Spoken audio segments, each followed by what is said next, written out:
This is Becky here at AuntBecsCreations, and I'm making chocolate wafers because Scott put in a request for the icebox cake, which is basically chocolate wafers, which you can buy, but he also added a request to add a little bit of red pepper to it. So when I made the wafer recipe up, and I got this recipe from a website, and I don't see Smells Like Home on Pinterest. Uh, it's adapted from Pure Desserts by Alice Medrick via Smitten Kitchen. But what I did is I followed her recipe, except I added a little bit of cinnamon and a little bit of the red pepper flakes. And I let that set for a couple days simply because you're supposed to let it set minimum 2 hours in the refrigerator. But I didn't have parchment paper, so it's been in there for 2 days, which I can think of the only thing that could go wrong or right is that the red pepper flavor will be more infused into the chocolate. So I'm making up the batches of wafers right now. And so this batch is ready to go on the top shelf. I have a batch in the oven on the top shelf, and what you do is you rotate it front to back, and then you take it and put it down on the bottom shelf for the last half of its cooking, and then you let it sit on the cookie sheet for 5 minutes, and these are the wafers. And so those are ready to go. Hi, Joyce. Scott sneezing in the background.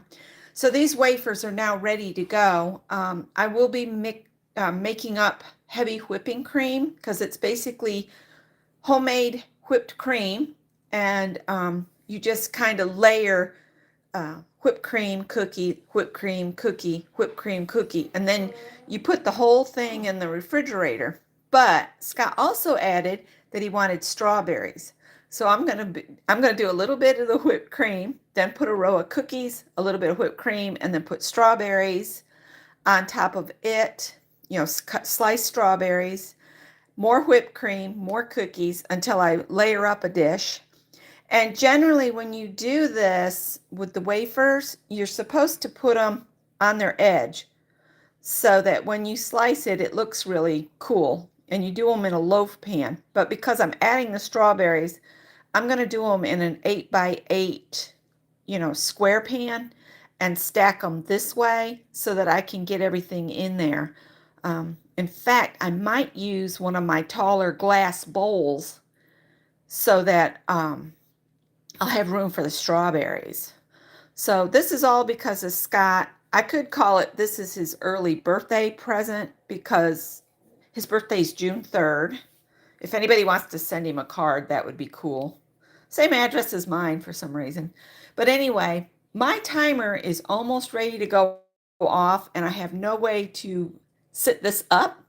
So I just wanted to share what I'm doing this morning. I did buy a whole hen that I'm going to spatchcock, which just means you cut it down the back and you flatten the chicken out before you roast it.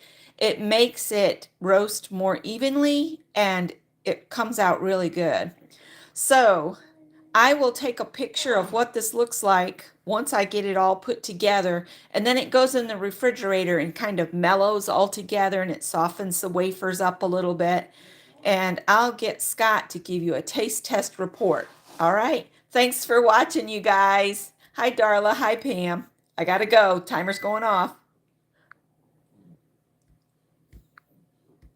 Oh my gosh.